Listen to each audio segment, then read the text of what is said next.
बिल्कुल अब शुरू ही करने वाला हूँ। थोड़ा मुझे भी सारा कुछ सेटिंग करना होता है ना, क्योंकि ये क्लास आपका रिकॉर्ड भी जाता है, फिर आपको यूट्यूब पे भी मैं डालता हूँ। ठीक है, कुछ लोग जो हैं वो भी जुड़ते हैं उसी माध्यम से, इसीलिए थोड़ा सा। हाँ चलिए अब स्टार्ट करते हैं आपका सेशन जो है मेन रूप से। ठीक है, आज का जो सेशन है वो बिहार स्पेसिफिक है, और बिहार में भी आपके जो क्वेश्चंस होंगे कहाँ कहाँ से किस किस सेक्टर से पूछे जाएंगे, उसी सेक्टर पे फोकस किया जाएगा। आप लोग को स्क्रीन शेयर हो पा रहा है, अच्छे से क्लियर है? स्क्रीन शेयर हो रहा है आप लोग को?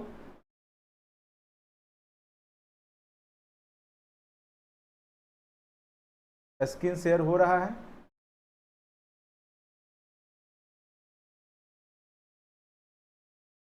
चलिए, बिहार बजट जो है 2023-24 क्या क्या क्वेश्चन बीपीएससी किस तरह से क्वेश्चन पूछता है। तो सबसे पहले जानेंगे बिहार बजट कब पारित किया गया, कब पेश किया गया। तो याद रखिएगा, बिहार बजट जो है 28 फरवरी 2023 को जो हमारे माननीय मंत्री हैं, वित्त मंत्री हैं विजय कुमार चौधरी, उनके द्वारा। तो ये भी क्वेश्चन पूछा जाता है किनके द्वारा जो है आपका बिहार का बजट 23-24 पेश किया गया था। तो विजय कुमार चौधरी जो कि अभी वित्त मंत्री हैं। तो मंत्रालय का लगभग मेन जो पोस्ट है, जैसे गृह मंत्रालय नीतीश कुमार के पास है, स्वास्थ्य मंत्रालय तेजस्वी यादव के पास है। तो इस तरीका से जो है आप मेन मंत्रालय को एक बार जरूर करेंट अफेयर्स में देखिएगा। आगे जो भी होगा मैं आपको इसे बताऊंगा भी। ठीक है, तो याद रखना है आपको 28 फरवरी 2023 को विजय कुमार चौधरी के द्वारा वित्तीय वर्ष 2023-24 के लिए बिहार बजट को प्रस्तुत किया गया। और जो इसका पूरा साइज था ये एकदम अति महत्वपूर्ण है, भैया याद रखिएगा। जो इस वर्ष का जो बजट का जो साइज था वो 2 लाख एक्सरसाइज, मतलब इतने रुपये के आकार, यानी इतने रुपये खर्च करने की बात की गई है। 23-24 के दरमियान जो है कुल बजट पे 2,61,885.40 करोड़ रुपये खर्च करने की बात की गई है, अति महत्वपूर्ण है। तो कम से कम 2,61,885 वाला डाटा याद रखिएगा। इतना करोड़ रुपया जो है इस बजट का जो है टोटल खर्चा किया जाएगा बिहार के विकास में।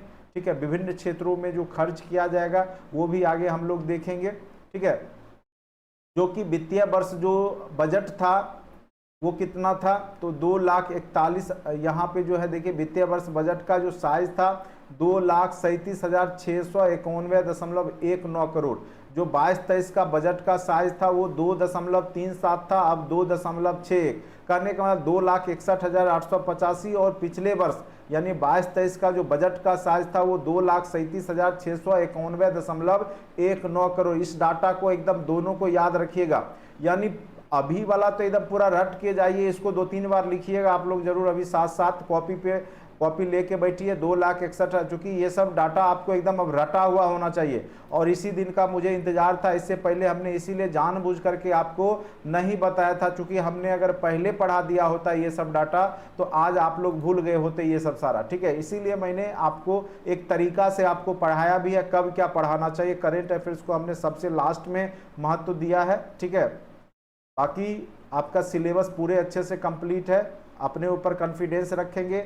और एग्जाम के रात्रि में बिल्कुल नहीं पढ़ना है, एग्जाम के रात्रि में बिल्कुल नहीं पढ़ना है। बाकी एकदम शांति से खा पी के सो जाना है, सुबह उठिए परीक्षा हॉल में जाइए और सारा कुछ याद आएगा, मेरा हर एक बात आपको याद आएगा क्लासरूम में। ठीक है, तो 2,61,885.40 करोड़ रुपये का जो है आपका बजट था 23-24 का है। और 22-23 में 2,37,000 का था, जो कि पिछले वर्ष की तुलना में जो है 24,194.24 करोड़ रुपया अधिक है। ठीक है, तो अगर इसको घटाइएगा, इसमें इसको घटाइएगा तो यही आपको निकल के आएगा 24,194। तो ये तीनों डाटा हो सकता है पूछेगा विगत वर्ष की तुलना में इस वर्ष का बजट कितना रुपया अधिक था, लगभग तो लगभग आपका 24,000 करोड़ रुपया अधिक था। पिछले वर्ष जो है 2,37,691.19 करोड़ था, जबकि इस बार का जो बजट है वो 2,61,885.40 करोड़ रुपया है। अति महत्वपूर्ण है, इसको एकदम भीविया, इसको कॉपी में लिखिए आप लोग अच्छे से। बजट का जो आकार पिछले साल की तुलना में कितने प्रतिशत की वृद्धि हुई है बजट के आकार में, तो 10.18% की वृद्धि हुई है। अगर आपको वृद्धि नहीं है, ये भी डाटा पता है, तो इतना बटे इतना करके गुना 100 कीजिएगा तो आपका रिजल्ट आ जाए। कितना वृद्धि हुआ, इतना, कितना में, तो मूल डाटा 2,37,000 में अगर आप निकालिएगा तो लगभग आपको जो है 10.18% की वृद्धि आपको निकल जाएगा। तो ऐसे याद रखिएगा, 10.18% की वृद्धि जो है पिछले बजट के हिसाब से इस बजट में ज़्यादा खर्च करने की बात की गई है।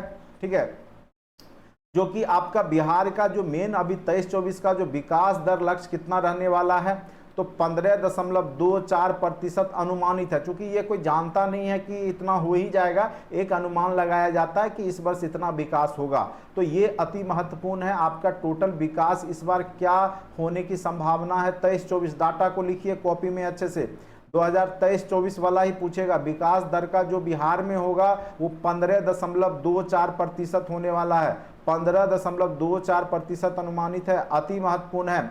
और बस विकास दर जो है पिछले वर्ष जो था 22-23 में कितना था, तो वो था आपका 10.34।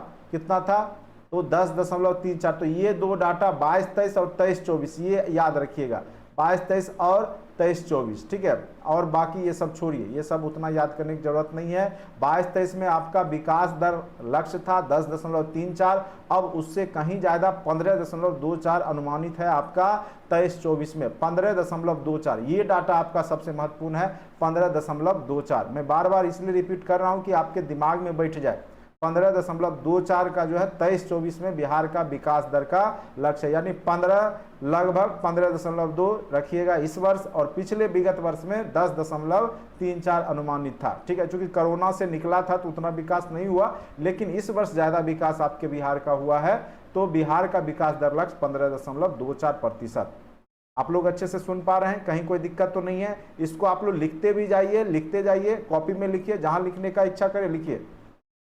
विकास दर के लक्ष्य के मामले में जो बिहार का स्थान तीसरा है, यानी बिहार का जो विकास का जो दर है वो पूरे देश में, अब कहिएगा इतना बिहार विकास कर रहा है, तीसरे स्थान पे है, फिर भी इतना गरीब क्यों है। देखिए, हम पहले बहुत पिछड़े थे, बिहार बहुत पिछड़ा था, तो अभी उसको तेजी से वो गति कर रहा है, फिर भी हम लोग उतना अभी तक डेवलप नहीं, और वैसे राज्य ही ज़्यादा आपका तीव्र गति से आगे बढ़ रहे हैं, या बढ़ते जो पहले से बढ़े हुए नहीं थे। यानी विकास का मतलब है कि इंफ्रास्ट्रक्चर, सड़क की का जो है सुविधा, बिजली की सुविधा, इन सब सुविधाओं का बढ़ना। ठीक है, तो कहीं ना कहीं जो है हमारा जो पिछड़ापन बहुत ज़्यादा था, तो उसके हिसाब से हम लोग तेजी से ग्रोथ कर रहे हैं।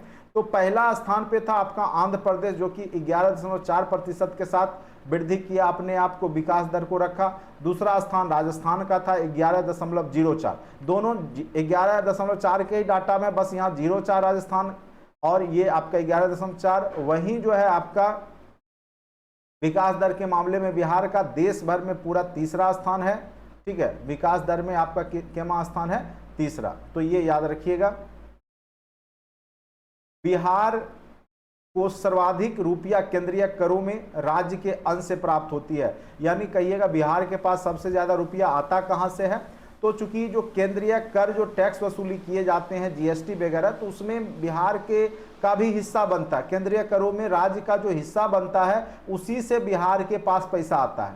ठीक है, बिहार के पास जो भी बजट बनता है उसका 39.20 रुपया लगभग मान के चलिए 40% हमारे पास जो है केंद्रीय करों से ही आते हैं, जो कि केंद्रीय कर राज्य जो केंद्र सरकार वसूली करके राज्यों को देती है, बांटती है। जैसे कि गुड्स एंड सर्विस टैक्स हो गया, जीएसटी, तो वो राज्यों को भी हिस्सा दिया जाता है। तो उसी से भारत को, बिहार को सॉरी, यहाँ पे सबसे ज्यादा आपका रुपया अंश मिलता है, 39.20, लगभग 40 आप सोच सकते हैं।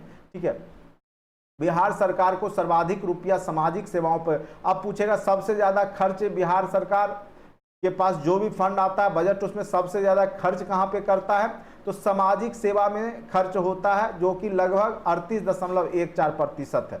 38.14 सामाजिक सेवा में आप सोच सकते हैं समाज से जुड़े हुए जो भी समस्याएं हैं उसको दूर करने में सबसे ज्यादा यहाँ पे खर्च होता है, 38.14%। ठीक है, बाद में अन्य सेवाएं जो है सामान्य सेवाओं में 28.38% खर्च होते हैं। वित्तीय वर्ष 23-24 में राज्य सरकार की कुल प्राप्तियों में राजस्व प्राप्ति का हिस्सा 81.1% है, जो वित्तीय वर्ष 22-23 में जो था आपका 82.69% अनुमानित था। ठीक है, तो राजस्व से जो प्राप्त होता है, राजस्व कर से जो प्राप्त होता है, टोटल जो जमा होता है, उसमें आपका 81.01% हिस्सा है, जो कि विगत वर्षों में 82.69% हिस्सा था। वित्तीय वर्ष 23-24 की कुल राजस्व प्राप्तियों में कर राजस्व जो टैक्स लगता है, ठीक है, कर राजस्व का हिस्सा लगभग 71.79% रहने की अनुमान है। चूंकि ये वर्ष अनुमानित होता है, ये जो बजट होता है ये अनुमानित होता है। ठीक है, इसको अनुमान लगाया जाता है पूरे वर्ष में क्या होने वाला है, क्या हो सकता है। ठीक है, अब देखिए 23-24 का जो राजस्व घाटा ये भी अति महत्वपूर्ण है। कितना? टोटल जीएसडीपी का, यानी टोटल स्टेट जो जीडीपी होता है उसका लगभग 2.98% आपको क्या होने वाला है, राजस्व राजकोषीय घाटा होने वाला है। राजकोषीय घाटा जो है 23-24 में कितना होने वाला है, 2.98%। वहीं राजकोषीय घाटा पिछले बार कितना हुआ था, तो 3.78%। अनुमान किया गया था 3.47, लेकिन हो गया था कितना, 3.78%। तो ये अनुमानित होता है। ये पिछले वर्ष जब पूरे लास्ट में जब आपका वित्त आयोग के द्वारा रिपोर्ट आएगा तो उसके हिसाब से जो है ये आपका डाटा, तो पहले अनुमानित किया गया था कि राजकोषीय घाटा इतना रहने वाला है 3.47, जैसे अभी हम लोग पढ़ रहे तो अनुमानित पढ़ रहे हैं। अब अगले साल पता चलेगा कि आपका जो है राजस्व बचत कितना हुआ या राजकोषीय घाटा कितना हुआ। ठीक है, तो पिछले वर्ष जो अनुमानित था वो 3.47 था, लेकिन हो गया था राजस्व घाटा 3.78। ठीक है, लेकिन इस वर्ष का जो अनुमान है कुछ कम राजस्व घाटा होगा, 2.98% अनुमानित है। ठीक है, और राजस्व बचत जो होने की उम्मीद है वो 0.52% अनुमानित है। ठीक है, तो ये पूछेगा आपको क्या 23-24 में कितना राजस्व घाटा होने का लक्ष्य है या अनुमानित है, तो 2.98%, जो कि पिछले वर्ष में जो हुआ था वो 3.78% हो गया था। ठीक है, अब यहां पर देखिए ये निश्चित तौर पे पूछा जाएगा कि जो बजट जो था 23-24 का वो कितने सूत्री कार्यक्रमों को प्राथमिकता दिया। तो याद रखिएगा अति महत्वपूर्ण 8 सूत्री प्राथमिकताओं को, कितने पे, तो 8 जो मेन डिपार्टमेंट है जहां पे खर्च करने की बात की गई है। तो ये भी क्वेश्चन पूछ देता है कि बजट सूत्री कितने सूत्र में बटा हुआ था, कितने सूत्रों को प्राथमिकता दी गई थी। तो याद रखना है 8 सूत्रों को प्राथमिकता दी गई थी। कितने सूत्रों को प्राथमिकता दी गई थी, 8 सूत्र। 8 सूत्र में सबसे पहले युवा एवं रोजगार की बात की गई। बार बार आप देखते होंगे तेजस्वी यादव हो या आपके नीतीश कुमार हो, सभी लोग जो है रोजगार की बात करते हैं। चूंकि युवाओं को लुभाने के लिए एक ही है कि रोजगार का वादा करो, दो ना दो लेकिन लुभाओ जरूर। ठीक है, वोट के समय में कोई 10 लाख बोल रहे थे, कोई 20 लाख बोल रहे थे। अब ये 10 लाख 20 लाख जब तक पूरा करे ये अलग बात है, लेकिन यहां पर जो है रोजगार की चर्चा जरूर होती है। युवा एवं रोजगार, अनवरत महिला सशक्तिकरण की बात होगी, महिलाओं के सशक्तिकरण की बात की जाती है। अल्पसंख्यकों के कल्याण की बात होगी। पुलिस बल एवं सुदृढ़ीकरण और आधुनिकीकरण, पुलिस का जो आपका सुदृढ़ीकरण है और आधुनिकीकरण, नए नए जो भी थाने बनाए जाएंगे या जो थाना का जो होगा उसमें स्पेशल जो है तरह तरह के जो आधुनिकीकरण किया जाएगा।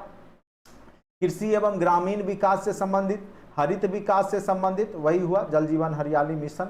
आधारभूत संरचना और औद्योगिक विकास से संबंधित इंफ्रास्ट्रक्चर, शहरी विकास यानी जो आपका शहर है उसके विकास से संबंधित है। तो इन 8 सूत्रों पे मेन रूप से आपका बजट यानी 2023-24 में खर्च किया जा रहा है।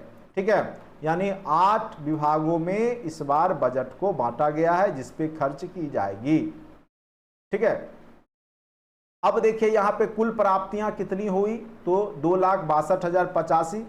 राजस्व प्राप्तियां 2,12,326.97।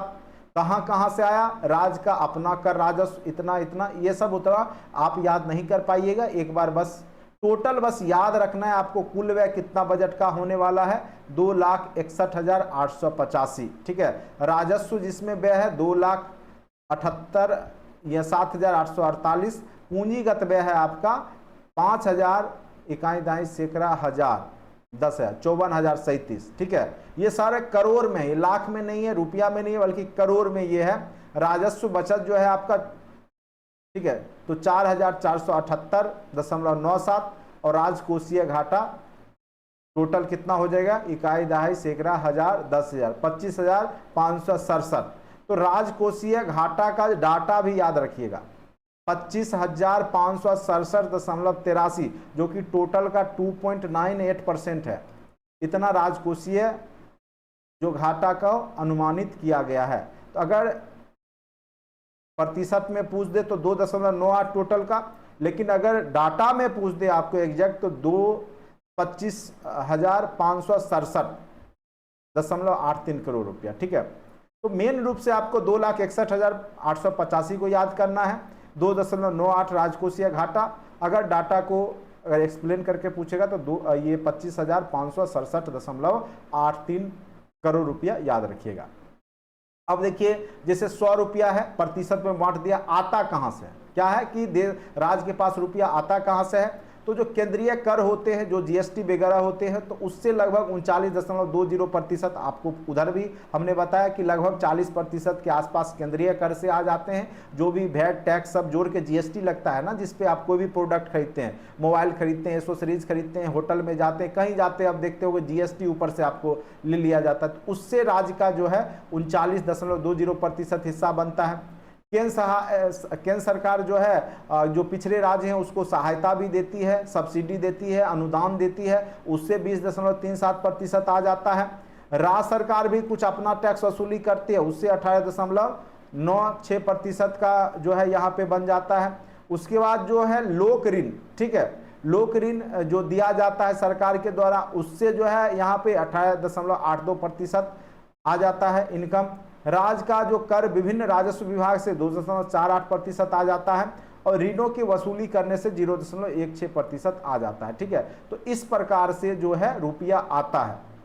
अब जाता कहां को है, खर्च कहां कहां पे किया जाता है?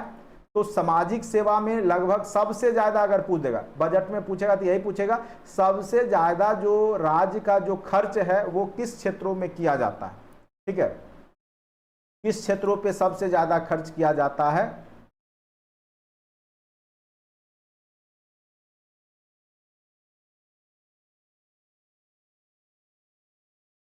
कोई दिक्कत प्रॉब्लम चल रहा है क्या आप लोग के साथ? मेरे को तो बिहार सरकार पैसा देता है, किस खुशी? सर्विस की। अच्छा, जॉब में होंगे तो इसलिए देता है बिहार सरकार, देगा। सामाजिक सेवा के क्षेत्र में सबसे ज्यादा खर्च करता है। सामान्य सेवा में जो है 28.38% रुपया खर्च करता है। ठीक है, सामान्य सेवा में। आर्थिक सेवा में 24.01%, लोक ऋण में 9%, ऋण और पेशियां में 0.47, सहायता अनुदान और अंशदान में 0.01% खर्च करता है। तो सबसे ज्यादा खर्च किन क्षेत्रों में करता है? तो याद रखना है आपको, सामाजिक सेवा में। सामाजिक सेवा में सबसे ज्यादा खर्च जो है बिहार करता है अपने बजट का, और इस वर्ष सबसे ज्यादा 38.14% जो है सामाजिक सेवाएं में ही खर्च किया जाएगा। ठीक है, तो ये बजट का यही प्रारूप है। तो मेन रूप से 2,61,885 लगभग करोड़ का जो है बजट है। विकास का जो दर है, वृद्धि दर 10.18% है प्रीवियस ईयर से। टोटल बिहार का विकास दर होगा 15.24% अनुमानित है। ठीक है, तो ये सारे अनुमानित ही रहते हैं बजट में, 23-24 के बजट में। ठीक है, पिछले वर्ष वही जो है जीएसडीपी का जो राजस्व घाटा था वो 3.78 पहुंच गया था, इस बार 2.98 अनुमानित है। तो ये सब क्वेश्चन 8 क्षेत्रों पे कार्य होगा। ठीक है, अति महत्वपूर्ण है।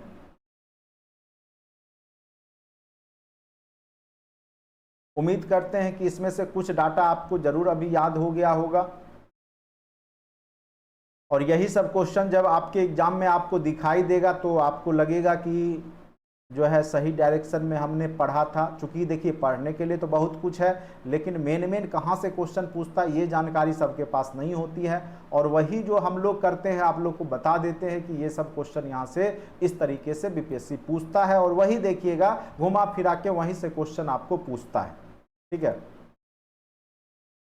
बाकी ये क्लास आपका सेकेंड लास्ट क्लास है, कल आपका अंतिम क्लास हम लेंगे। ठीक है, और निश्चित तौर पे उम्मीद करते हैं कि आप लोग को हमने पूरा हर संभव प्रयास किया है आपको पढ़ाने का, और आप लोग जरूर संतुष्ट होंगे। क्योंकि देखिए, जनरल कंपटीशन का सिलेबस, खास करके बीपीएससी का सिलेबस अपने आप में एक बहुत बड़ा सिलेबस है और आपने देखा भी होगा कि कितना आपको पढ़ना है। ठीक है, ये कोई एसटेट या सीटेट का सिलेबस नहीं है कि हम जो है आपको 1 से 1.5 महीना 2 महीना में आपको पूरा अच्छे से, तो हमने हर संभव प्रयास किया, 3 महीना लगातार आपको कंटिन्यू पढ़ाया है और जब जब टाइम मिला 3-3 घंटे का भी क्लास हुआ डेली। ठीक है, तो इसीलिए आप लोग जो भी रेगुलर कंटिन्यू क्लास किए हैं, निश्चित तौर पे आपका एग्जाम बेहतर जाएगा, परीक्षा में जरूर बैठिएगा। ठीक है,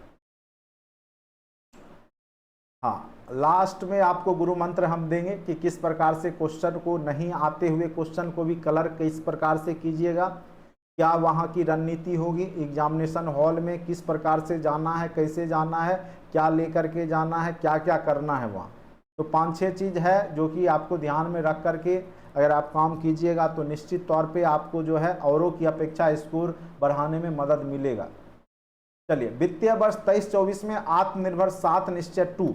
तो देखिए, ये यहाँ से जब भी क्वेश्चन पूछेगा तो आपको ये पूछेगा कि 7 निश्चय 2 की शुरुआत कब से कब तक मानी जाती है। तो देखिए, 7 निश्चय 2 जो है 2020 से 25, पहला जो था 15 से 20 था। जो पहला आपका 7 निश्चय आया था वो 2015 से कब तक आया था, 2015 से 20। ठीक है, और अभी जो आया है 7 निश्चय 2 वो 2020 से 25 तक चलेगा।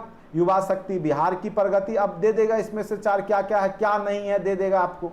ठीक है, तो याद रखिएगा, युवा शक्ति बिहार की प्रगति पहला है। ठीक है, जिसमें कि 23-24 में 550 करोड़ रुपये खर्च करने की बात की गई है। युवा शक्ति के पीछे 550 करोड़ रुपया आप पे खर्च किया जाएगा युवाओं की शक्ति को बढ़ाने के लिए। उसके लिए पॉलिटेक्निक, इंजीनियरिंग कॉलेज वगैरह की स्थापना की जाएगी। उद्यमी योजना के तहत जो है जनजातीय या अनुसूचित जाति जनजाति के लोगों को, पिछड़ा वर्ग को उद्यम हेतु फंड दिए जाएंगे, अभी देता है ना सरकार, तो उसमें 550 करोड़ रुपये खर्च करने की बात की गई है।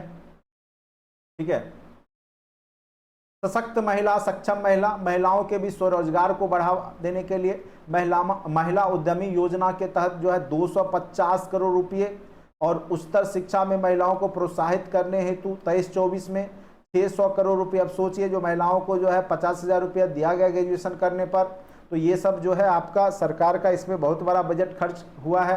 तो 600 करोड़ रुपया का जो प्रावधान है 23-24 में, ठीक है, तो ये जो है सशक्त महिला, सक्षम महिला के तहत ही दिया गया है। जो कि आप ग्रेजुएशन किए होंगे महिला लोग, उनको 50,000 रुपया मिला था या 25,000 जो भी मिला होगा। ठीक है, 25,000 शायद ग्रेजुएशन करने पे, सब कुल टोटल जोड़ करके 50,000 जो है जन्म से लेकर के ग्रेजुएशन तक में जो है बिहार सरकार दे रही है। ठीक है, तो उसके लिए 23-24 में एक प्रॉपर बजट में यहाँ पे 250 करोड़। तो ये याद रखिएगा, जो सशक्त महिला, सक्षम महिला के लिए 23-24 के बजट में कितना रुपया का प्रावधान दिया गया है, तो 250 करोड़ रुपये का। वही जो है युवा शक्ति बिहार की प्रगति के लिए तो 550, सीधे लगभग आधा के आसपास महिला में, और युवा के लिए 550, महिला के लिए 250। युवा में यहाँ दोनों आते हैं। ठीक है, ये स्पेशल महिलाओं के लिए है। अब जो है हर खेत तक सिंचाई की पानी पहुंचाया जा रहा है, जिसमें कि 23-24 में 30 करोड़ रुपया का खर्च करने का प्रावधान। 23-24 का डाटा एकदम याद रखिएगा, जो हर घर, हर खेत तक सिंचाई जो नलकूप जो पहुंचाया जाएगा, उसमें जो है यहाँ पर 30 करोड़ के आसपास यहाँ पे खर्च किया जाएगा। ठीक है, 30 करोड़ रुपये के आसपास यहाँ पे खर्च जो है 23-24 के लिए किया जाएगा। ठीक है,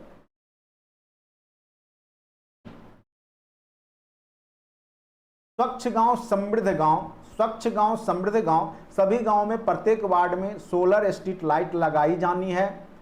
आप लोग के भी गांव में लगा होगा। 23-24 में इसके लिए 392 करोड़ रुपया स्वच्छ गांव समृद्ध गांव के लिए दिया गया है। ठीक है, 30 करोड़ रुपया हर घर, हर खेत तक सिंचाई पहुंचाने के लिए, और 392 करोड़ रुपया जो है यहाँ पर दिया जाएगा स्वच्छ गांव और समृद्ध गांव के लिए। ठीक है, और साथ साथ लगभग 100 करोड़ रुपया मत्स्य पालन, मछली पालन, मुर्गी पालन के लिए को बढ़ावा देने के लिए किसानों के ऊपर खर्च किया जाएगा। ठीक है, स्वच्छ शहर विकसित शहर के लिए यहाँ पर जो है 23-24 में 15 जिलों में एक एक प्लास्टिक प्रसंस्करण की इकाई की स्थापना की जाएगी। और इसके लिए 23-24 में जो है आपका जो है जैसे बहुत सारा शहर में और भी चीज़ की व्यवस्था की गई है, तो टोटल अगर शहर विकास स्वच्छ शहर और विकसित शहर के लिए 124 करोड़ रुपया टोटल खर्च किया जाएगा, जिसमें पहला चरण में तो आपका मेन रूप से जो है जो भी 231 नगर निकाय हैं, सिटी सैनिटेशन एक्शन प्लान का कार्यक्रम होगा। ठीक है, जो तरल अपशिष्ट है उसको किस प्रकार से उसको बदला जाए, खाद में बनाया जाए या यूरिया जो भी उपयोगी पदार्थ में बदला जाए, या गंदगी का निष्पादन कैसे होगा, उसके लिए 124 करोड़। वही द्वितीय चरण में 15 जिलों में प्लास्टिक प्रसंस्करण इकाई स्थापित होगी और 10 जिलों में गोवर्धन इकाई का निर्माण लक्षित है। फिर साथ साथ शहरों में वृद्धाश्रम की भी स्थापना की जाएगी, उसके लिए 20 करोड़ रुपया जो है सरकार की तरफ से दिया गया है वृद्धाश्रम बनाने के लिए। ठीक है, शहर में। और जल निकासी हेतु 957.51 करोड़ रुपये की स्वीकृति दी गई है। और टोटल जो प्रावधान है टोटल 23-24 में सब मिला करके 216 करोड़ रुपया का प्रावधान है। यानी टोटल खर्चा जो है स्वच्छ शहर विकसित शहर के लिए 216 करोड़ रुपया किया जाएगा। ठीक है, सुलभ संपर्कता हेतु जो कि आपका यातायात से संबंधित है। ठीक है, जिनकी लंबाई लगभग 12,250.32 किलोमीटर है, 1623 पथ बनाए जाएंगे और उसके लिए 185 करोड़ रुपया का प्रावधान किया गया है। और सुलभ संपर्कता बाईपास निर्माण के लिए 200 करोड़ रुपया जो आपका बाईपास बनता है उसके लिए यहाँ पे प्रावधान दिया गया है। सबके लिए अतिरिक्त स्वास्थ्य सुविधा पे खर्च किया जाएगा। 23-24 में लगभग 460 करोड़ रुपया जो प्रावधान दिया गया है सबके लिए अतिरिक्त स्वास्थ्य, चाहे जानवर है उसकी भी स्वास्थ्य की देख रेख करना है, गांव-गांव तक जो है स्वास्थ्य सुविधा पहुंचाने के लिए सरकार जो है 460 करोड़ रुपया का लक्ष्य का प्रावधान यहां पर रखी है। ठीक है, 23-24 के लिए तो अत्यंत महत्वपूर्ण है। उसके बाद जो है अब देखिए यहाँ पे बजट का जो संबंधित अति महत्वपूर्ण है मेन रूप से ये, अब आप यहाँ पे देख लीजिए ये टोटल बजट में कहाँ कहाँ पे कितना खर्च किया जाएगा। 23-24 का बजट है, वित्तीय वर्ष 23-24 में 33,000 किलोमीटर का लगभग ग्रामीण सड़क बनेगी। कितना बनेगा? तो 33,000 किलोमीटर का ग्रामीण सड़कें बनेगी बिहार में। कितना किलोमीटर? तो 33,000, याद रखिएगा, लिख लीजिए कॉपी में, कितना किलोमीटर लगभग सड़क बनेगा। तो ग्रामीण सड़कें जो बनेगी वो 33,000 किलोमीटर बनेगी। और ग्रामीण और मुख्य पथों के निर्माण में टोटल 12,371, यानी जो आपका मुख्य पथ जो NH होता है और ग्रामीण पथ मिला करके 12,371 रुपया खर्च किया जाएगा। लखीसराय के कजरा और भागलपुर के पीरपैती में सोलर ऊर्जा परियोजना बनाई जाएगी। तो याद रखिएगा कौन कौन से जगह पे, जो लखीसराय का जगह है कजरा, लखीसराय का कजरा और भागलपुर का पीरपैती जो जगह है वहां पे सोलर ऊर्जा परियोजनाएं स्टार्ट की जाएगी। लखीसराय का कजरा और भागलपुर का पीरपैती जगह है जहां सौर ऊर्जा से रिलेटेड सोलर ऊर्जा परियोजना, तो ये दो महत्वपूर्ण है। एक तो लखीसराय का कजरा और भागलपुर का पीरपैती जहां पे सोलर ऊर्जा परियोजना का निर्माण किया जाएगा। जल जीवन हरियाली अभियान के लिए वर्ष जो है जल संचय करने वालों को होल्डिंग टैक्स पर 5% की छूट दी जाएगी। जो लोग अपने घर में वर्षा के जल को संचय करने के लिए बनाएंगे तो उनको 5% का होल्डिंग टैक्स पे छूट दिया जाएगा। पशुधन मछली पालन के लिए टोटल 525.38 करोड़ रुपया का प्रावधान किया गया है। तलाकशुदा जो अल्पसंख्यक महिला हैं उनको 25,000 रुपये दिए जाएंगे। जो महिला तलाकशुदा है, ठीक है, और लेकिन वो अल्पसंख्यक यानी मुस्लिम समुदाय से हैं बिहार में, तो उनको 25,000 रुपया दिया जाएगा सरकार की तरफ से। जीविका के अंतर्गत अब तक कुल 10.45 लाख स्वयं सहायता समूहों का गठन किया गया है। जिससे इससे 1,30,00,000 महिलाओं को जोड़ा गया है। जीविका दीदी जिसको बोलते हैं, यहाँ पे जो है आपको 10.45 लाख स्वयं सहायता समूह का गठन किया गया है और 1,30,00,000 के आसपास महिलाओं को यहाँ पे ट्रेनिंग देकर रोजगार सिखाया गया है। पुलिस विभाग में 75,543 पदों पे बहाली की जाएगी। इसको भी रखा गया कि पुलिस विभाग में कितना सीट भरा जाएगा। अभी आपका बिहार पुलिस आया ना 21,000 सीट, ठीक है। तो देखिए बिहार पुलिस वाले टेंशन नहीं लीजिएगा, जितना पढ़ा दिए बस आप चुपचाप सारा वीडियो देख के बिहार पुलिस के एग्जाम में जाके बैठ जाइएगा। जो भी लोग बिहार पुलिस वगैरह सोचते होंगे, कुछ लोग होंगे जिनका एज होगा या जो भी करना चाहते होंगे बिहार पुलिस में, तो वो भी जाकर चुपचाप शांति से बैठ जाइएगा, ठीक है। कहीं आपको ज़्यादा कुछ भी दिमाग लगाने की आवश्यकता नहीं है। जितना पढ़ाए उतना पढ़िए और जा करके चुपचाप शांति से बैठिए। लेकिन सारा वीडियो हिस्ट्री, ज्योग्राफी, पॉलिटी सब देख लीजिएगा, मैथ, रीजनिंग सारा पढ़ के जाइएगा, ठीक है। निश्चित तौर पे आप ऐसे ही पास कर जाइए। स्कूलों में 40,506 प्रधान शिक्षक बहाल होंगे, जो कि अभी रुका हुआ है ये। इंजीनियरिंग कॉलेजों में 522 शिक्षक बहाल किए जाएंगे। जो इंजीनियरिंग कॉलेज है उसमें 10 लाख युवाओं को रोजगार देने का लक्ष्य रखा गया है 23-24 में। अब देखिए राज्य में 6 जगह रोपवे बनाए जाएंगे। रोपवे आप समझते होंगे, राजगीर में जो है रस्सी से जो आप ऊपर जाते हैं, जहां पे आपका है ना विश्व शांति स्तूप, राजगीर में गए होंगे तो रोपवे रस्सी वाला आप लोग को पता ही है। गया के प्रेतशिला पर्वत, एक बार पूछा था प्रेतशिला पर्वत कहाँ है, तो गया में है। डुंगेश्वरी पर्वत ये भी गया में है। ब्रह्मयोनी पर्वत ये भी आपका गया में ही है, ठीक है। तो प्रेतशिला, डुंगेश्वरी और ब्रह्मयोनी पर्वत जो 6 है, उस जगह का नाम बता रहा हूं, कहां कहां ये रोपवे बनाए जाएंगे वो यहां पे चर्चा हो रही है, ठीक है।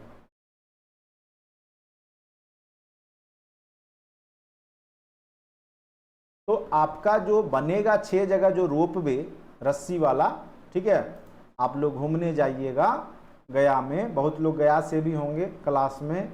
प्रेतशिला पर्वत बहुत लोग जो है बोध गया से भी होंगे, उधर के भी होंगे, नालंदा के भी होंगे, राजगीर के भी होंगे। कोई होंगे तो बताइएगा, कभी घूमने आने का मूड होगा तो आएंगे उधर।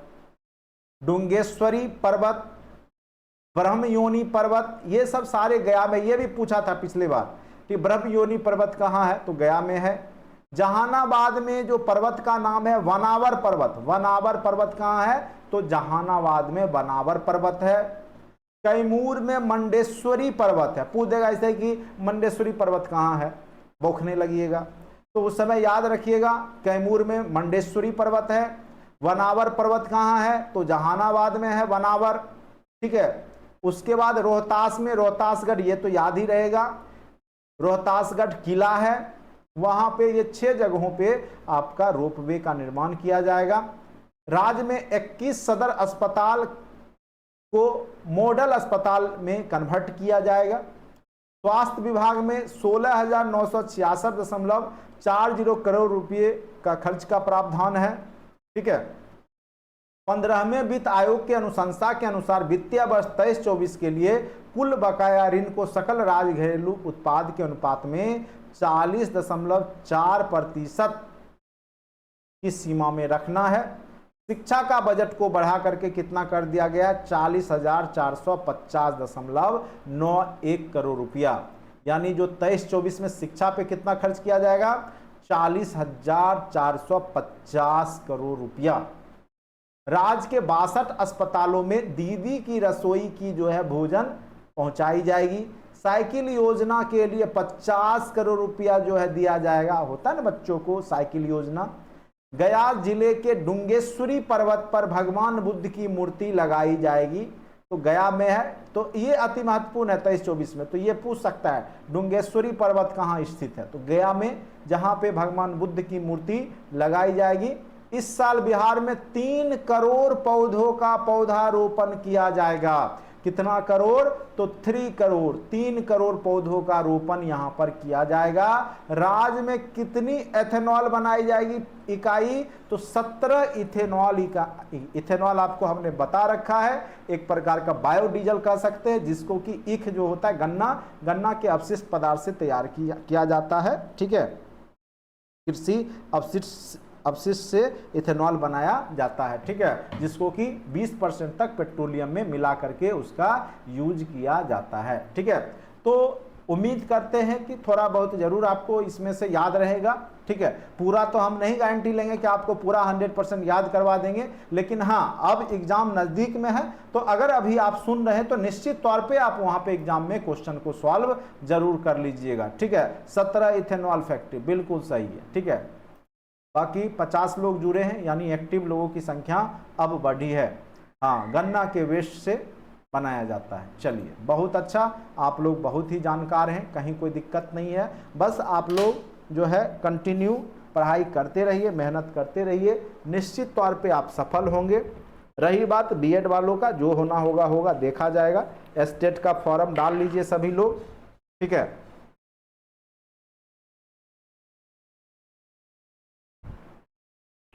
23-24 का जो साल है आपका रोजगारों का साल होने वाला है। जो वैकेंसी आए बिहार में सब भरिए। ठीक है, दरोगा, पुलिस दरोगा का आने वाला है वो भी भर दीजिएगा। आप लोग का 60% तैयारी हमने करा दिया। किसी भी एग्जाम में बैठिएगा, मैं गारंटी के साथ बोलूंगा कि आप 60% आपका सिलेबस हो चुका है। ठीक है, 40% ही आपको और भी पढ़ना पड़ेगा।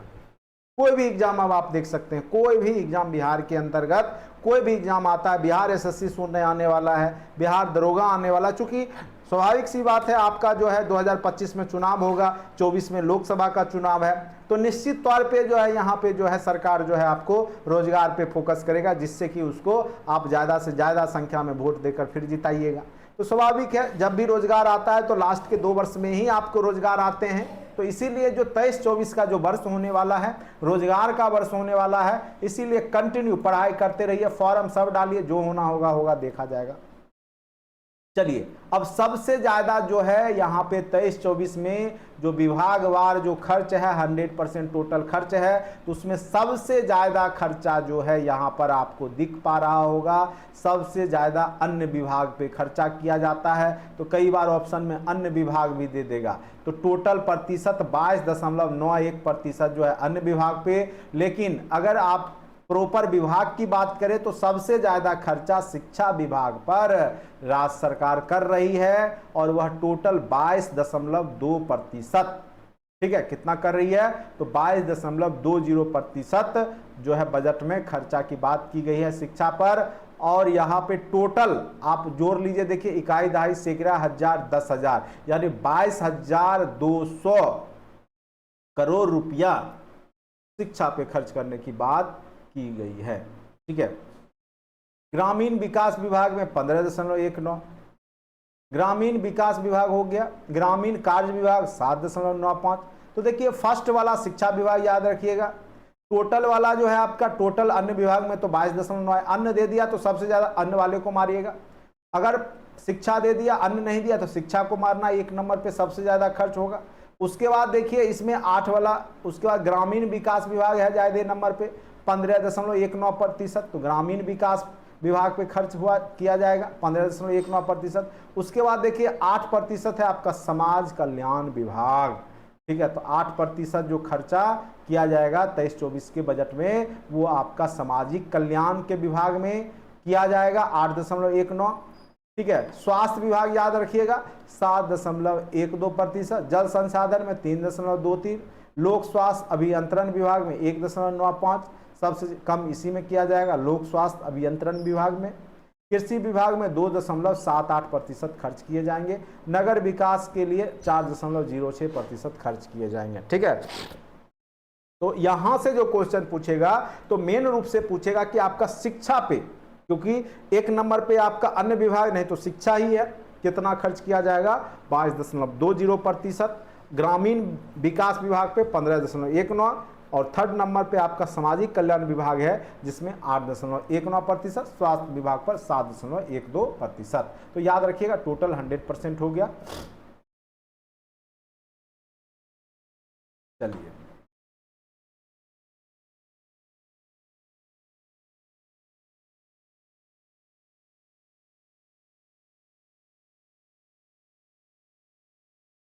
वो था बजट। अब है बिहार आर्थिक सर्वेक्षण रिपोर्ट 22-23, ठीक है, वो 23-24 का था, और ये टोटल 22-23 का रिपोर्ट है। कितना प्राप्ति हुआ वही चीज जो है उधर भी थोड़ा बहुत यहाँ पे देखने को मिला था।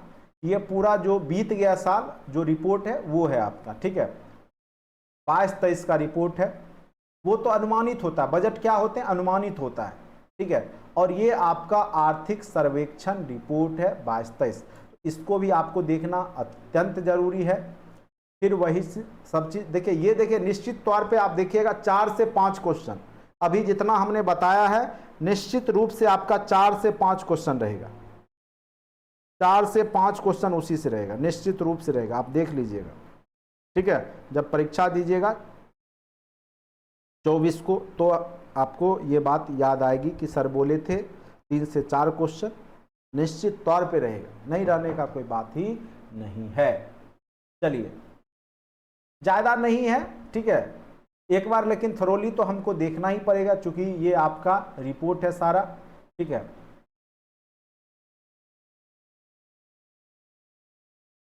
देखिए थोड़ा सा करेंट अफेयर्स और ख़ास करके बजट को पढ़ने में दिमाग का तो यूज होता है, क्योंकि यहाँ पे आपको कितना रिमेंबर कैपेसिटी है, याद करने की क्षमता है, आप कितना पढ़ें ये आपको यहाँ पे महत्वपूर्ण भूमिका निभाता है। फिर वही बात है, एक दिन पहले 28 फरवरी को पास किया गया था बजट, वहीं जो है एक दिन पहले 27 फरवरी को विजय कुमार चौधरी के द्वारा 22-23 का आर्थिक सर्वेक्षण रिपोर्ट पेश किया गया। बिहार का सकल राज्य घरेलू उत्पाद 2021 के 3.2% की तुलना में 21-22 में 10.98% वृद्धि हुई। क्यों? क्योंकि कोरोना था इसलिए कम प्रतिशत हुआ था, 3.2 ही हुआ था, और पिछले वर्ष 21-22 में 10.98, जबकि इस बार होने की संभावना कितना बताया गया, लगभग 15%, 15.24 या कुछ था इसी प्रकार से, ठीक है। तो 21-22 का राष्ट्रीय वृद्धि दर कितना रहा, 8.68% से 2.30% अधिक रहा, ठीक है। तो ये याद रखना है कि जो 21-22 में वृद्धि दर्ज की गई सकल घरेलू उत्पाद का, वो रहा आपका लगभग 10.98%, ठीक है। इसी आधार पे तो आपका बिहार तीसरे नंबर पे रहा, क्योंकि आपके पहले नंबर पे आंध्र प्रदेश था, दूसरे नंबर पे राजस्थान, क्योंकि आंध्र प्रदेश का कितना था 11.40, याद कीजिए, आप लोग को याद होना हो, हमें याद हो गया पढ़ाते पढ़ाते। राजस्थान का था 11.04% और बिहार का कितना था तो 10.98%, ठीक है। 21-22 में बिहार का सकल राज्य घरेलू उत्पाद जो हुआ था वर्तमान मूल्य पर, देखिए एक होता है वर्तमान मूल्य पर, एक होता है स्थिर मूल्य पर, ठीक है। तो वर्तमान मूल्य महंगाई को के हिसाब से जोड़ा जाता है, और स्थिर मूल्य जो है 11-12 के ही स्थिर जो थोक मूल्य सूचकांक है उस पर निकाला जाता है, ठीक है। तो आपका जो वर्तमान मूल्य होता है वो ज़्यादा होगा, स्थिर मूल्य कम होगा, याद रखिएगा, वर्तमान मूल्य वाला ज़्यादा रहेगा, स्थिर मूल्य कम रहेगा। तो टोटल जो GSDP रहा वर्तमान मूल्य पर, वो रहा आपका 6,75,448 करोड़ रुपया। कितना रहा? 6,75,448 करोड़ रुपया।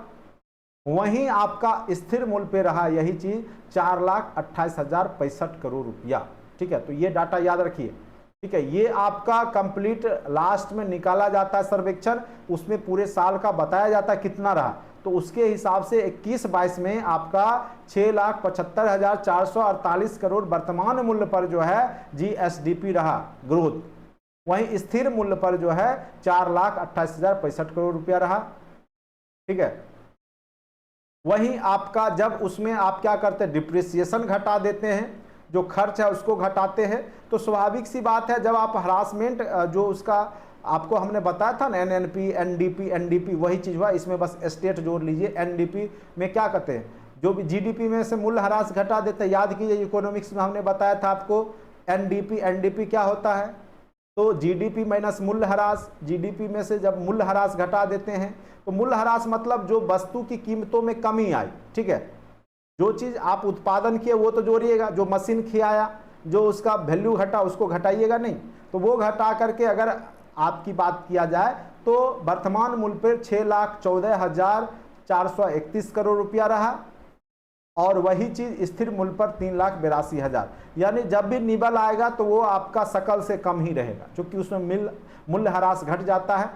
अब देखिए ये अत्यंत महत्वपूर्ण डाटा है, लिख के लीजिए, आपको पूछेगा ये। वर्तमान मूल्य पर 21-22 में जो प्रति व्यक्ति आय बिहार का कितना है, तो 54,383 रुपया 21-22 के हिसाब से। देखिए यहाँ लिखा हुआ ना स्थिर मूल्य, हमने बताया था ना स्थिर मूल्य जो होता है 11-12 के हिसाब से ही होता है, ठीक है। 11-12 के हिसाब से वही राशि 34,465 करोड़ रुपया है। सॉरी, करोड़ में बोल रहा हूं, ये हजार में, ठीक है। ये इतना रुपया ही प्रति व्यक्ति आय है बिहार में। अभी वर्तमान मूल्य पे जो है 2021-22 में प्रति व्यक्ति आय 54,383 रुपया औसतन रहा, यानी एक परिवार में 5 से गुना कर दीजिए, लगभग 2.5 लाख के आसपास की इनकम जनरेट कर रहे हैं बिहार में औसतन परिवार, ठीक है।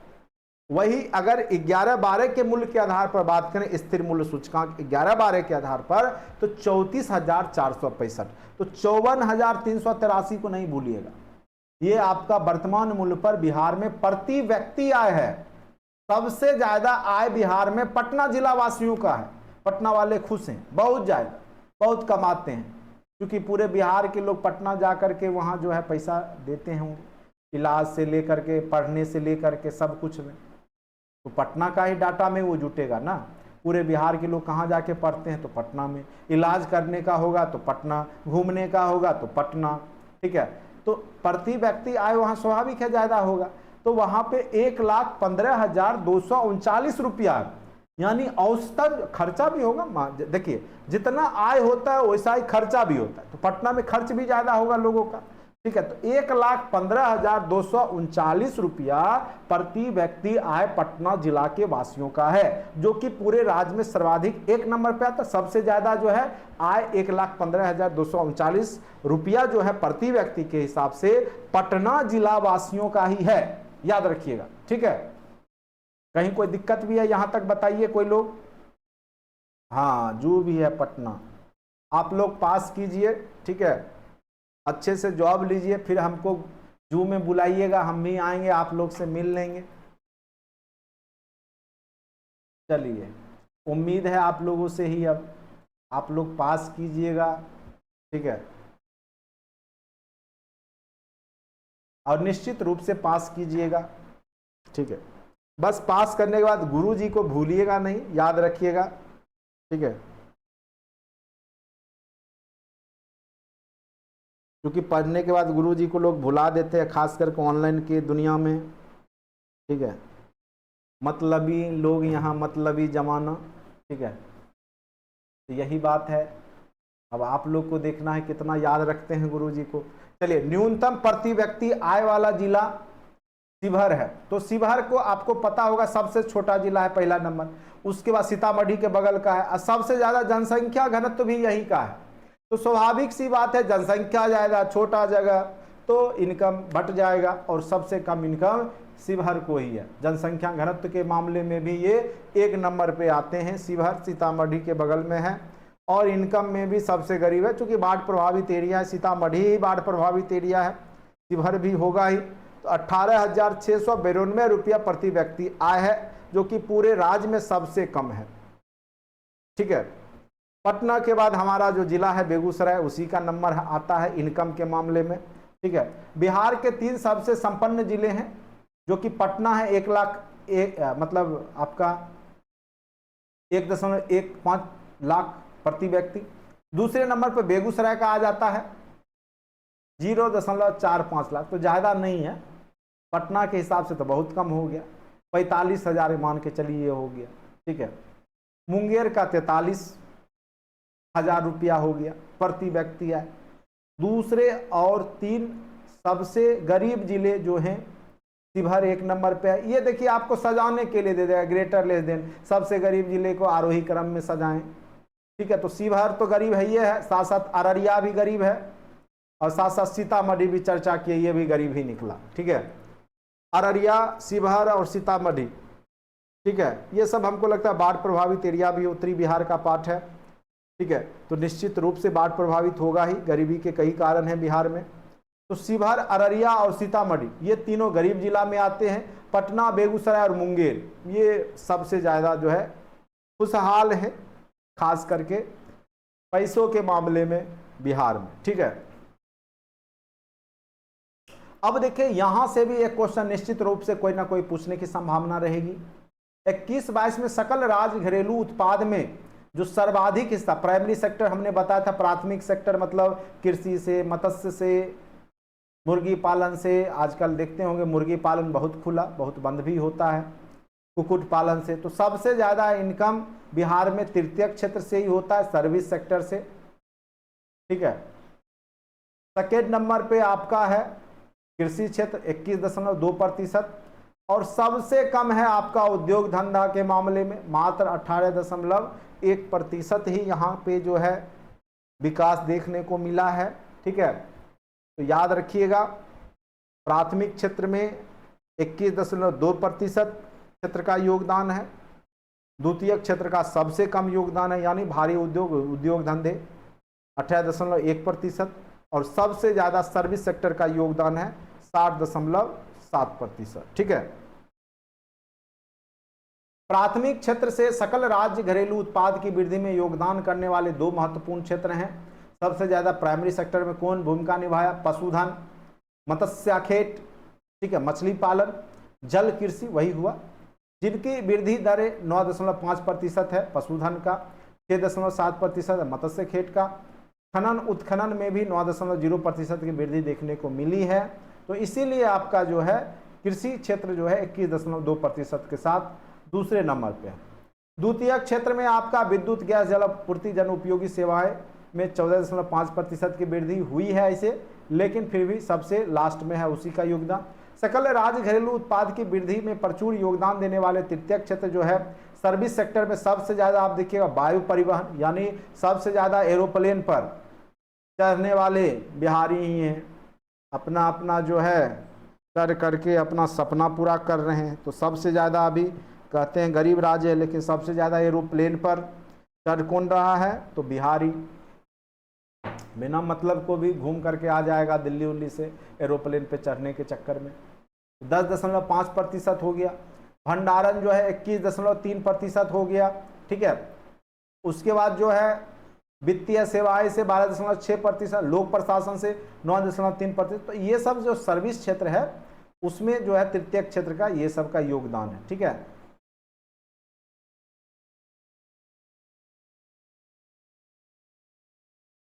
चलिए अब आ जाइए राजकीय वित्त व्यवस्था।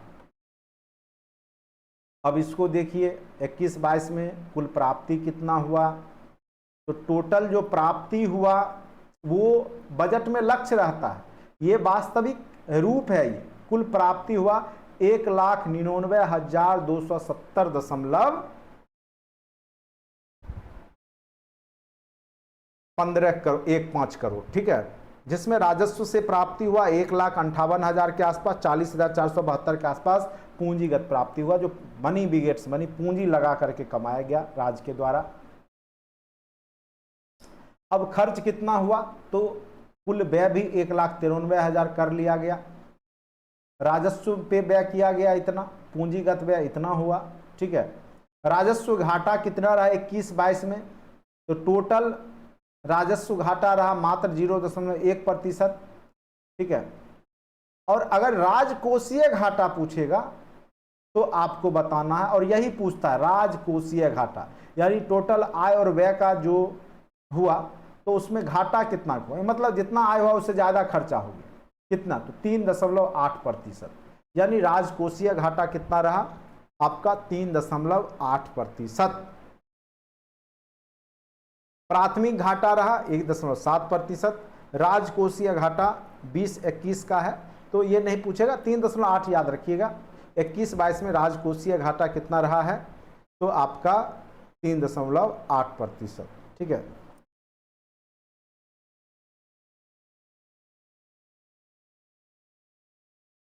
अब देखिए कितना दूध हुआ, कितना गेहूं हुआ, क्या हुआ सर्वाधिक, ये यहाँ से निश्चित रूप से एक क्वेश्चन फिर बनेगा आपका। गत 5 वर्षों में कृषि और सहवर्ती क्षेत्र की वृद्धि दर कितनी रही है? तो 5% देखने को मिला है। 2021 में सकल राज्य मूल्यवर्धन में इस क्षेत्र का हिस्सा कितना था कृषि का, यानी 20%। शुद्ध बुआई क्षेत्र जो है अभी बिहार में कितना है? लगभग 53.9% जो क्षेत्र है वो शुद्ध बुआई का क्षेत्र है, जहां पे खेती की जाती है। फसल सघनता जो है बिहार का, ये डायरेक्ट पूछ सकता है कितना है, तो 1.44 है। सर्वाधिक मतलब सघनता मतलब जो है फसल मतलब दो, ये 1.5 फसल मतलब, क्योंकि बहुत सारे क्षेत्र में पानी लगा रहता है, एक ही फसल होता है, उस स्थिति में सर्वाधिक फसल सघनता कहाँ पे है? तो शिवहर में है। छोटा जगह है लेकिन सर्वाधिक फसल सघनता वहीं है। न्यूनतम फसल सघनता पूर्णिया में है। सर्वाधिक निवल बुआई क्षेत्र जो है भोजपुर, उसके बाद बक्सर, उसके बाद सिवान। ठीक है, तो भोजपुर, बक्सर, सिवान तीनों आसपास का ही जिला है, उसी रो में। ठीक है, तो भोजपुर, बक्सर और सिवान, तो यहाँ पे निवल बुआई जो है वो सबसे ज़्यादा है भोजपुर में, उसके बाद बक्सर, उसके बाद सिवान। सबसे यहाँ पे महत्वपूर्ण है कि कुल खाद्यान्न उत्पादन कितना हुआ, तो 184.9 लाख टन, जिसमें अनाज ही था 181 लाख टन। ठीक है, तो 3.9 ही लाख टन अन्य वस्तुएं होंगी, अन्य खाद्यान्न चीज होगी। राज्य में कुल दूध उत्पादन 121.19 लाख टन हुआ है। अंडा उत्पादन 306.66 करोड़ हुआ है। ईख का उत्पादन हुआ 119.77 लाख टन। सुन लीजिए, क्या पता कब दूध वाला अति महत्वपूर्ण है, अनाज वाला भी टोटल खाद्यान्न 184 याद रखिएगा। बीपीएससी कुछ भी पूछ देता है, और खास करके डाटा वाला क्वेश्चन तो एकदम वो पूछ ही देता है, कुछ से कुछ अल्लबल कुछ पूछ देगा। अब उस स्थिति में पढ़े नहीं रहिएगा तो अफसोस होगा, इसलिए हम आपको पढ़ा रहे हैं, सुन लीजिए अच्छे से। सकल सिंचित क्षेत्र जो है टोटल, जो जहाँ पे सिंचाई की सुविधा है, वो आपके राज्य में 37.22 लाख हेक्टेयर का जो क्षेत्र है, जमीन है, वो सिंचाई है यहाँ, यानी कि वहाँ पे नलकूप है, जल की सुविधा है।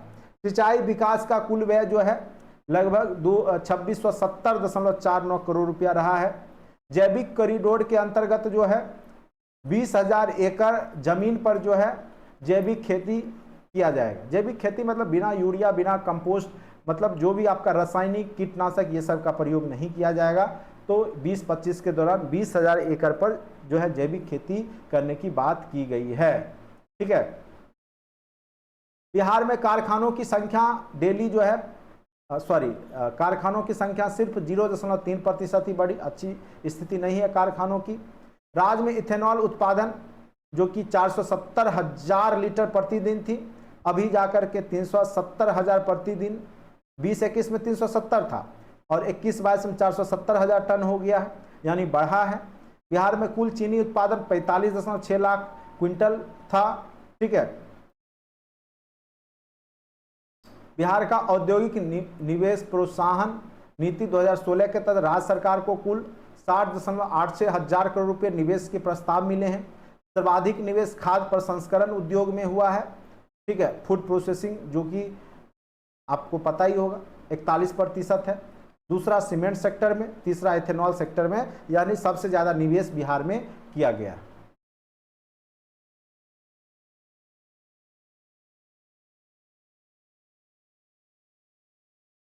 थोड़ा सा 2-3 सेकंड रुकते हैं, क्योंकि हम भी थक जाते हैं बोल बोल करके।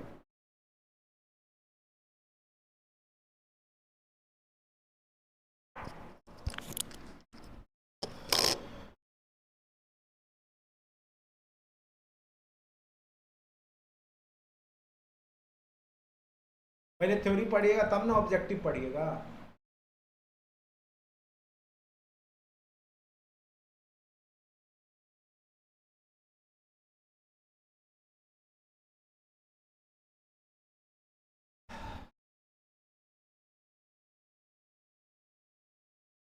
आज भी बहुत गर्मी लग रही है।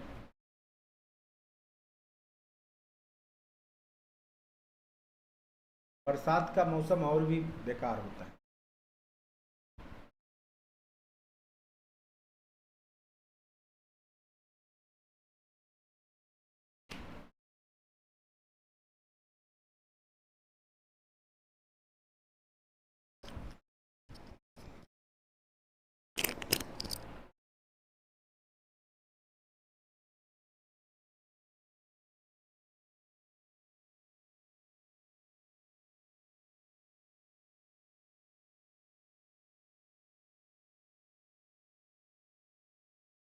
अब आते हैं श्रम नियोजन एवं प्रवास, जो कि प्रवासी मजदूर हैं उससे रिलेटेड है।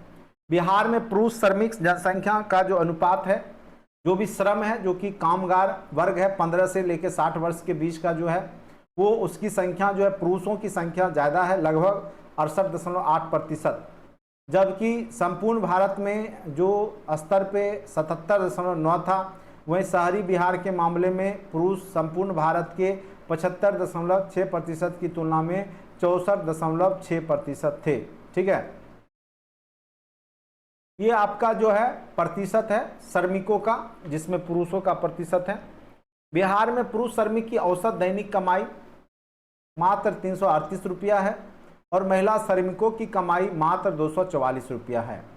जो काम करते हैं वो औसतन 338 रुपये पुरुष वर्ग के लोग कमाते हैं और महिला 244 रुपया कमाती है, जिससे दोनों के बीच में 28% का लैंगिक अंतराल है। संपूर्ण भारत में यह अंतराल लगभग 36% है। जीविका ग्रामीण युवाओं को 61 स्वीकृत कार्यों के लिए स्वरोजगार प्रशिक्षण संस्थानों को सहयोग देने के लिए नोडल अभिकरण है। ठीक है, कुल 2.54 लाख प्रशिक्षित हुए अभी तक, जिनको कि रोजगार या 1.82 लाख नियोजित हो चुके हैं। ठीक है, जीविका के माध्यम से जो कि काम कर रहे हैं। भौतिक जो इंफ्रास्ट्रक्चर है 21-22 में परिवहन एवं संचार में सबसे ज़्यादा वृद्धि देखने को मिली है 20.4%। बिहार में कुल पथ घनत्व 31.669 किलोमीटर प्रति 1000 वर्ग किलोमीटर में है। रोड घनत्व के, ये क्वेश्चन पूछेगा आप, ठीक है, रोड घनत्व के मामले में बिहार का स्थान केमा है। रोड घनत्व मतलब कितना सड़क है प्रति वर्ग किलोमीटर में, उसके हिसाब से बिहार का पोजीशन तीसरे नंबर पे है। पहला स्थान पे सबसे ज़्यादा रोड घनत्व केरल में है, दूसरे स्थान पे पश्चिम बंगाल में है और तीसरा स्थान बिहार का ही है। ठीक है, रोड घनत्व यानी रोड के मामले में, चूंकि बिहार के गांव-गांव की आबादी बहुत ज़्यादा है। आप दूसरे राज्यों में जाइएगा तो गांव की आबादी उतनी नहीं रहती है। पंजाब चले जाइए, गांव आपको वीरान सा लगेगा, दूर दूर पे इक्के दुक्के घर आपको दिखाई देंगे। लेकिन बिहार के गांव में पहुंचिए तो लगेगा कि पूरा नगरीकृत हो रखा है, हर एक सुख सुविधा जो है गांव तक, चूंकि गांव में भी बिहार में बहुत ज़्यादा आबादी है। लेकिन जब आप देखिएगा अन्य राज्य में जब जाइएगा तो गाँव में बिल्कुल ना के बराबर आबादी आपको दिखेगा, बहुत कम। ठीक है, तो ये सब के कारण आपका क्या होता है कि सड़क जो होता है उसका घन तो बढ़ जाता है, तो तीसरे नंबर पे है। वर्ष 2021 में वाहनों में निबंधन के मामले में देश में उत्तर प्रदेश मतलब सबसे ज़्यादा वाहन खरीदने के मामले में, और महाराष्ट्र दूसरे नंबर पे रहा, चूँकि बड़ा भी है, बिहार से बहुत बड़ा है महाराष्ट्र और यूपी, इस कारण से। लेकिन तीसरे स्थान पे बिहार ही रहा, यानी बाइक या गाड़ी 4 व्हीलर खरीदने में पीछे नहीं है बिहार। इन सब मामलों में बिहार जो है बहुत आगे चल रहा है। ठीक है,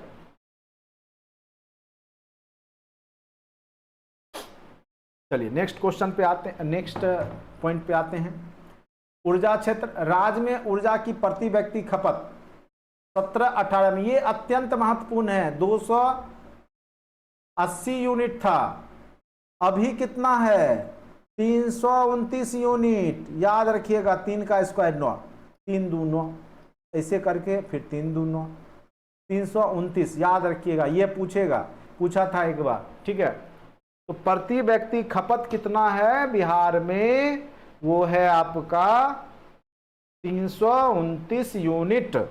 याद रखना है कितना यूनिट है, तो 329 यूनिट, जो 4 वर्षों में 17.5% की वृद्धि को दर्शाती है।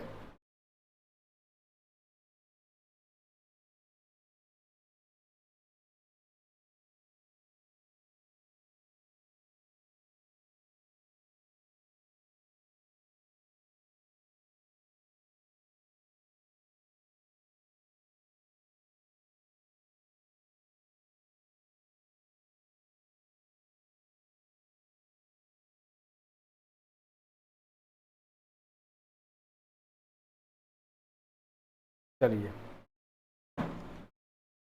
राज्य में बिजली की उपलब्ध क्षमता 2020-21 में 6422 मेगावाट थी, जो कि 21-22 में कितना हो गया है क्षमता 7785 मेगावाट। ये पूछ सकता है कि 21-22 के डाटा के अनुसार बिहार में जो बिजली का जो है उत्पादन कितना क्षमता है, कितना मेगावाट का, तो याद रखिएगा 7785 मेगावाट। ठीक है। बिजली की बढ़ी मांग पूरी करने के लिए राज्य सरकार 24-25 तक विभिन्न स्रोतों को चरणबद्ध तरीके से जो है 5841 मेगावाट अतिरिक्त क्षमता जोड़ने की योजना बनाई है, और भी इसका विकास किया जा रहा है। इतना होने के बाद भी पूर्ण नहीं रहा है, तो और भी इस पे काम चल रहा है। तो ये बस याद रखिएगा, टोटल 7785 मेगावाट बिजली उत्पादन बिहार में होता है। प्रति व्यक्ति जो ऊर्जा का खपत है वो औसतन 329 यूनिट है। ग्रामीण विकास से रिलेटेड देखिए प्रमुख डाटा जो है आपका, बिहार ग्रामीण आजीविका प्रोत्साहन समिति जीविका के तहत सितंबर 2022 तक 10.35 लाख स्वयं सहायता समूह बने थे। मनरेगा के तहत रोजगार उपलब्ध कराए गए परिवार, मनरेगा आप जानते होंगे Mahatma Gandhi national rural employment guarantee act, 17-18 में 22.5 लाख से बढ़कर के कितना हो गया 21-22 में, तो 48.0 लाख, यानी सीधे आप कह सकते हैं दोगुना से भी ज़्यादा, बहुत ज़्यादा वृद्धि मनरेगा में देखने को मिला है। पहले मात्र 22.5 लाख था, वही उनकी संख्या बढ़कर के कितनी हो गई है, लगभग 48 लाख लोगों की बिहार में मनरेगा के तहत। ठीक है। रोजगार सृजन काफ़ी बढ़ा है, 817.2 लाख व्यक्ति दिवस से 21-22 में 2811.8 लाख व्यक्ति दिवस पहुंच गए, यानी लोग काम किए हैं इतना। मुख्यमंत्री पेयजल योजना के लिए 4290 पंचायतों को चुना गया है। मुख्यमंत्री पेयजल योजना के तहत कितना पंचायत चुने गए, 4290 पंचायत को चुना गया, जहां पे शुद्ध पानी, पीने वाले पानी की उपलब्ध कराई जाएगी टंकी नल बना करके।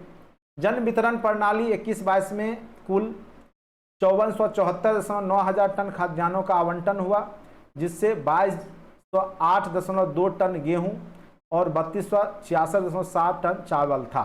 ठीक है। तो गेहूं से ज़्यादा चावल बांटा जाता है, और टोटल 5474 हजार टन लगभग याद रखिएगा खाद्यान्न का आवंटन किया गया पीडीएस सिस्टम के माध्यम से। 7 निश्चय 2 के तहत हर वार्ड में 10 सोलर स्ट्रीट लाइट लगाए जाएंगे।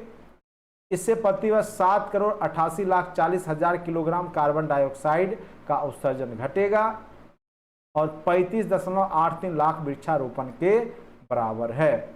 यानी सौर ऊर्जा के माध्यम से जब लाइट लगेगा तो स्वाभाविक है कि वहाँ पे जो कोयला से जो लाइन रोशनी दी जाएगी ताप विद्युत से, तो उससे क्या होता है कि कोयला खपत होता है, कार्बन डाइऑक्साइड वायुमंडल में जाता है। तो वो सब से बचने के लिए सरकार ने सोलर लाइट का प्रावधान दिया है, जिससे कि जो आपका ताप विद्युत है उसमें बचत हो, और जब ताप विद्युत बचेगा स्वाभाविक है कि कार्बन डाइऑक्साइड उसका उत्सर्जन घटेगा। तो यही सब सोचते हुए प्रत्येक वार्ड में 10 सोलर स्ट्रीट लगाए जाएंगे। अब आते हैं नगर विकास। 2011 के जनगणना के अनुसार बिहार में कुल शहरी आबादी 1.18 करोड़ थी, जो 22 में बिहार में अनुमानित 2.02 करोड़ हो गई। ठीक है। यानी इसमें बिहार में शहरीकरण की दर ये पूछ सकता है कितना है, तो अब बढ़ करके 16.2% हो गया है। यानी पहले कितने लोग रहते थे शहर में, 11.3%, अब कितने रहते हैं, तो 16.2% लोग शहर में रहते हैं। बाद बाकी 100 में घटाइएगा तो वो गांव में रहेंगे। ठीक है। बिहार गंगा जल आपूर्ति योजना से कौन कौन जिला को फायदा मिलेगा, कौन कौन क्षेत्र को, तो ये याद रखिएगा।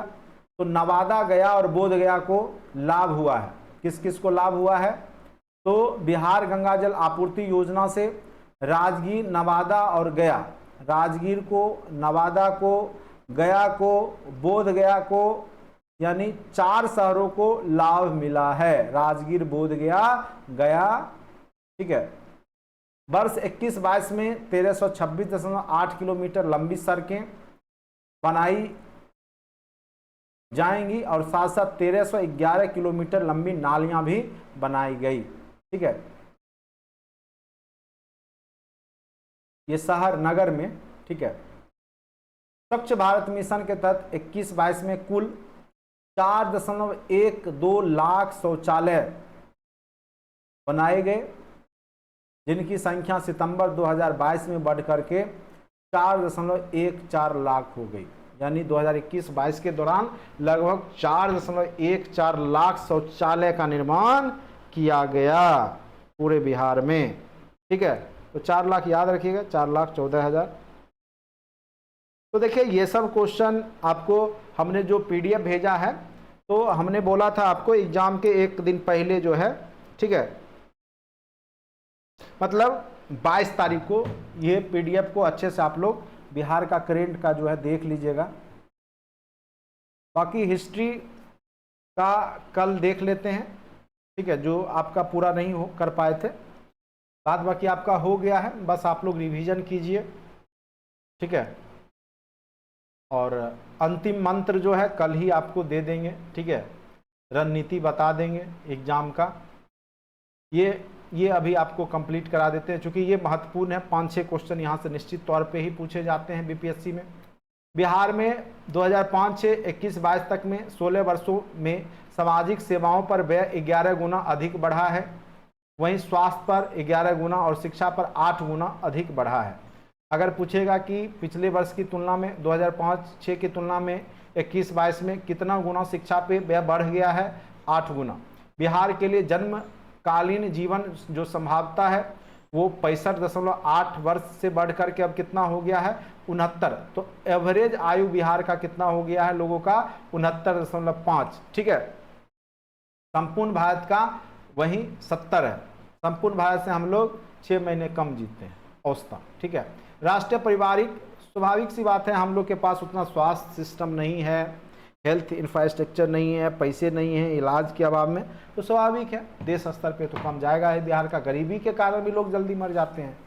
देखिए जिनके पास पैसा है, खास करके पुराने लोग जो पेंशन मिल रहा है, देखिए वो कितने लंबा टाइम तक जीवित रहते हैं। वही जो गरीब लोग हैं, पेंशन वालों को सेवा करने वाला रहता है, तो इसलिए ज़्यादा जी लेते हैं। तो मतलब पैसा सबसे यहाँ पे महत्वपूर्ण चीज़ होता है। धन आपके पास रहेगा तो आप इलाज कराइएगा, जिंदा रहिएगा, नहीं तो तुरंत इलाज के अभाव में भी लोग मर जाते हैं। ठीक है, राष्ट्रीय पारिवारिक स्वास्थ्य सर्वेक्षण के अनुसार स्वास्थ्य संस्थागत प्रसव 22.0% से 19-21 में 76.2% हो गया है, जो कि 54.2% अंकों की वृद्धि हुई। यानी अब हॉस्पिटल में जा करके जो बच्चों को जो है डिलीवरी जो होती है, प्रसव, वो उसकी संख्या बढ़ी है। अब जा करके लगभग 76.2% लोग हॉस्पिटल में ही जाते हैं। पहले वही 5-6 में मात्र 22% लोग ही हॉस्पिटल जाते थे। मातृ मृत्यु दर जो है 15-17 में 165 प्रति लाख था, से 47 अंक घट करके 18-20 में 118 लाख प्रति हजार प्रसव रह गई। वहीं संपूर्ण भारत के स्तर पर 25 अंकों की कमी हुई है। 2015-17 के 122 से 2018-20 में 97 प्रति लाख जीवित प्रसव पर आ गई है। ठीक है, तो ये आपका है मातृ मृत्यु दर। ठीक है, पहले क्या था कि अगर 1 लाख बच्चों की माँ जब जन्म दे रही थी, उसी दौरान जो है उसकी माँ का डेथ हो जाता था। 165 महिलाएं मर जाती थी बच्चे को जन्म देने के दरमियान ही 1 लाख में। वही अब घट करके कितना हो गया, 97 प्रति लाख महिला।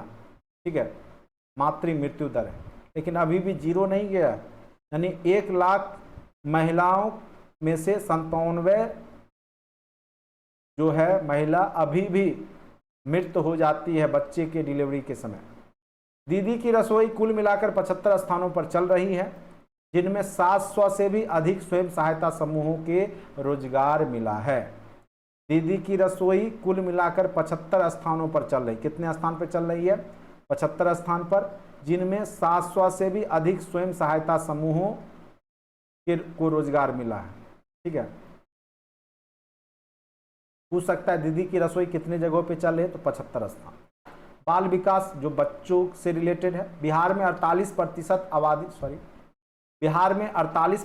आबादी जो है अभी 0 से 18 वर्ष का ही है। अब सोच सकते हैं, ठीक है, यानी 0 से 18 वर्ष के बच्चों की संख्या बहुत ज़्यादा है बिहार में, इसीलिए बुढ़वन सबको कोई पूछने वाला नहीं है। ठीक है, बिहार की कुल आबादी में किशोर किशोरियों की हिस्सा 22.5% है। राज्य सरकार ने 13-14 से बाल बजट तैयार करना शुरू किया है। यह पूछ सकता है कि राज्य सरकार कब से बाल बजट पेश कर रही है, 13-14 से। अभी राज्य के 38 जिलों में समेकित बाल विकास सेवा 544 परियोजनाएं कार्यालयों के जरिए चल रही हैं। सकल राज्य घरेलू उत्पाद में बच्चों पर सार्वजनिक व्यय का हिस्सा 16-17 में 4% था, वहीं 20-21 में 5.3% हो गया है। यानी टोटल बजट का जो है 5.3% जो है वो आपका खर्च जो है बच्चों पे किया जा रहा है। तो ये थे आपके बजट से रिलेटेड महत्वपूर्ण प्रश्न। निश्चित तौर पे 5 प्रश्न यहाँ से आपके कॉम्पिटिटिव एग्जाम जो बीपीएससी लेने वाला है टीचिंग का, उसमें निश्चित तौर पे आपको देखने को मिलेगा। अत्यंत ही महत्वपूर्ण टॉपिक था बिहार का आर्थिक सर्वेक्षण 2022-23, बिहार का बजट 23-24। ठीक है, इसलिए हमने आपको एग्जाम के नज़दीक आके बताया कि हो सकता है यहाँ से आपके जो 4-5 क्वेश्चन पूछे जाएंगे। अगर हम आपको एग्जाम के नज़दीक में जाके पढ़ाएंगे तो निश्चित रूप से आपको डाटा कुछ याद रहेगा और सही आप बना पाएंगे। और उम्मीद करते हैं कि आप लोग जो है इसको, जो भी हमने आपको पीडीएफ दिया है उसको आप लोग पढ़ करके अच्छे से जरूर जाइएगा। निश्चित तौर पे आपके एग्जाम में यहाँ से प्रश्न आएंगे। ठीक है, तो अच्छा लगता है तो चैनल को लाइक कर लें, सब्सक्राइब कर दें। STET से जुड़ने के लिए डिस्क्रिप्शन बॉक्स में ऐप का लिंक दिया गया है, ऐप को डाउनलोड करें, कोर्स को बाय करें। चलिए आज के लिए इतना ही, धन्यवाद।